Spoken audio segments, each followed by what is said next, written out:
آج ہم بیان کریں گے پارہ ہے 6 سورہ مائدہ ہے اور آیت مبارکہ ہے 55 سے 56۔ اعوذ باللہ من الشیطان الرجیم، بسم اللہ الرحمن الرحیم۔ انما ولیکم اللہ ورسولہ، انما بے شک اس کے سوا انہیں ولیکم اللہ تمہارا مددگار اللہ ہے،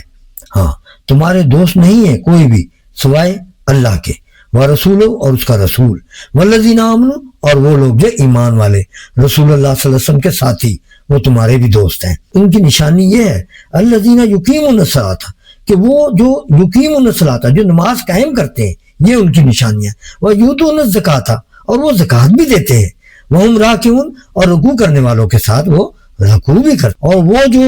یتولی اللہ ورسولہ والذین آمنوا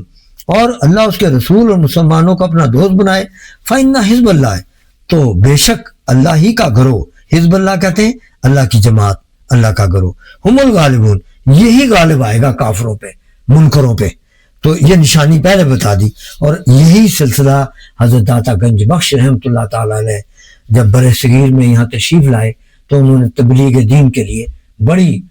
کاوشیں، بڑی اپنی خدمات انجام دیں اور اللہ کی راہ میں بہت کام کیا، اور یہی وہ لوگ ہیں جو رسول اللہ صلی اللہ علیہ وسلم کے ساتھی ہیں اور ان کے نائب ہیں، ان کے لیے کام کرتے ہیں، انہی کی جماعت سے تعلق ہے، اور یہی غالب آئے ہیں۔ آج دیکھ لیں عالم اسلام میں جہاں جہاں کلمہ پڑھا جاتا ہے، ان بزرگوں کی بڑی خدمات ہیں، انہوں نے دنیا کو کلمہ حق پڑھایا اور سیدھے راستے کی تبلیغ کی، اور ساری عمر اپنی اللہ کی راہ میں گزار دی اور فنا کر دی اپنی زندگی۔ آپ 400 ہجری میں غزنوی کے ایک محلہ حجویر میں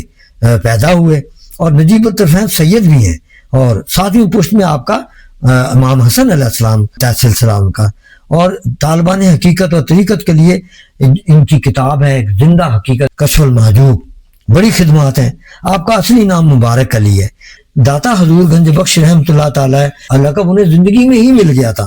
آپ کے بہت سارے اقوال مبارک ہیں جن میں سے مختصر سا ہم پیش کر سکتے ہیں کہ وقت کی قلت کے باعث، کہ آپ نے ہمیشہ دوستوں کو تعلیم دی شریعت کی، طریقت کی، اور شرک سے لوگوں کو منع کیا کہ شرک سے باز آ جائیں، شرک میں کچھ نہیں رکھا، شرک کفر ہے۔ آپ نے فرمایا روح کی گندگی کو اگر دھونا چاہتے ہو تو خوف حق کے ساتھ آنسو آنکھوں سے بہاؤ تو روح کی گندگی دھل جائے گی۔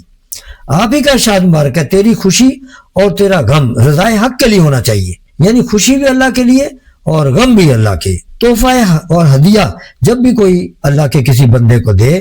تو وہ اسے واپس نہ کرے، اس کا دل ٹوٹ جائے گا، یعنی بے طلب جو دے رہا ہے۔ اسی طرح آپ ہی کا ارشاد ماں باپ کو اپنا قبلہ سمجھنا چاہیے، اور آپ فرماتے ہیں میں 2 قبلے سمجھتا ہوں اپنے والدین کو، ہاں ایک آسمان کا قبلہ اور ایک زمین کا قبلہ، اور یہی ان کی تعلیمات کا حصہ ہے کہ سچ جانو کہ تم محض ایک قطرہ ناپاک ہو، یہ آپ ارشاد فرماتے ہیں۔ اور اگر کوئی چاہتا ہے توشہ عقبہ اپنا سنوارنا تو توشہ عقبہ غریبوں میں ملے گا، یتیموں میں ملے گا، مساکین میں ملے گا۔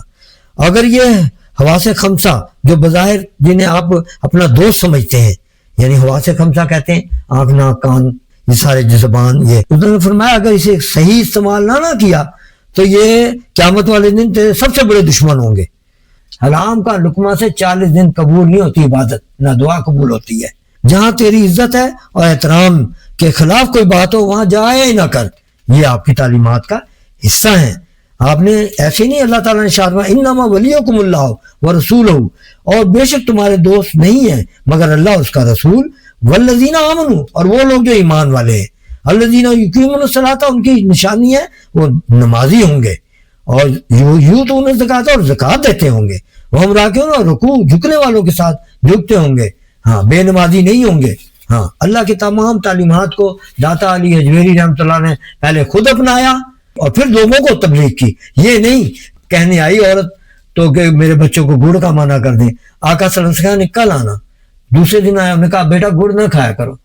اس عورت کا عرض کی یا رسول اللہ صلی اللہ علیہ وسلم یہ تو آپ کل بھی کہتے ہیں، کل تک تو میں گڑ خود کھاتا تھا، میں اسے کیسے منع کر سکتا؟ یہ ہے تعلیمات، یہ ہے تبلیغ۔ وآخر دعوانا الحمدللہ رب العالمین والصلاۃ والسلام علیک یا خاتم النبیین، صدق اللہ علیہ۔